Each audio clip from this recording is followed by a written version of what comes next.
शीतल मिल गई थी, लेकिन अब वो बात करने वाली है जो सब कुछ पलट देगा। सुनते रहिए। दोस्तों, मन सुंदर का ये नया चैप्टर बहुत ही गहरी कशिश लेकर आता है। पिछले एपिसोड में रूही ने शीतल को फांसी के करीब से बचाया था। शीतल जो कई दिनों से गुम थी, जो किसी ने किडनैप करके रखा हुआ था, वो फाइनली रूही के सामने थी। लेकिन पहले रूही पर खुद हमला हुआ। अब इस नए एपिसोड में वो दोनों एक साथ हैं, एक नए संग्राम की तैयारी में। एपिसोड की शुरुआत होती है उस आउटहाउस से जहां रूही और शीतल एक दूसरे के सामने बैठी हैं। शीतल की आंखों में दर्द है, काफी दिनों की थकान है, लेकिन वो बोल सकती है, सुन सकती है। रूही उसका हाथ थामे कहती है, शीतल मुझे सब बताओ, आज नहीं, कल नहीं, अब ही बताओ।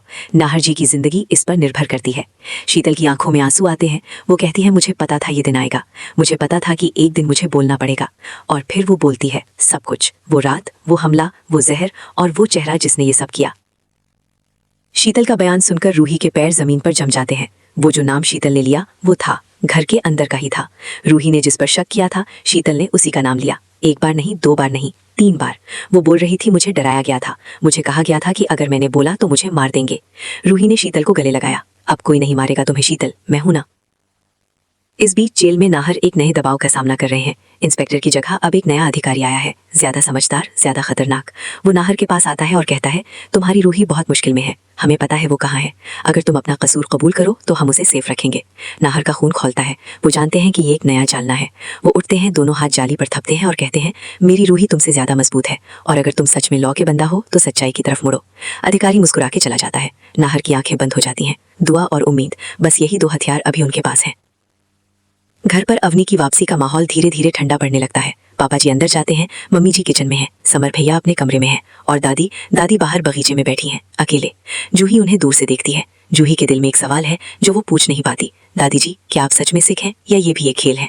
जूही याद करती है कि कैसे उस रात दादी ने बगैर कुछ बोले उन्हें बाहर भेजा था, कैसे वो उस वक्त घर में अकेले थे जब रूही पर हमला हुआ। सब कुछ जोड़ रही है जूही अपने जहन में, स्लोली, साइलेंटली।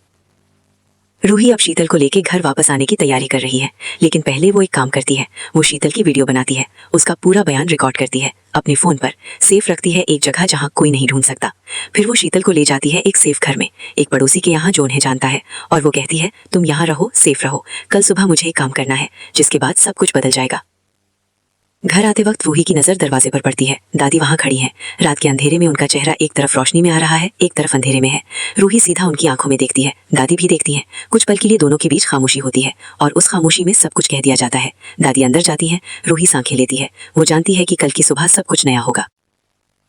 एपिसोड के आखिरी लम्हे में रूही फोन उठाती है, बार बार इंस्पेक्टर का नंबर घूमती है, फिर रुक जाती है। नहीं, अभी नहीं, पहले कल सुबह का इंतजार, पहले नाहर जी के लिए एक और रास्ता ढूंढो।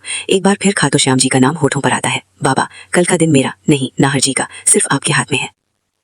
तो दोस्तों, शीतल की आवाज अब इस पूरी कहानी को एक नया रुख देने वाली है। क्या रूही कल सुबह इंस्पेक्टर के सामने ये प्रूफ लेके जाएगी? क्या नाहर जी की आजादी का वक्त आ गया है? ये जानने के लिए मत चूकिए मन सुंदर, रात 8 बजे दंगल टीवी पर।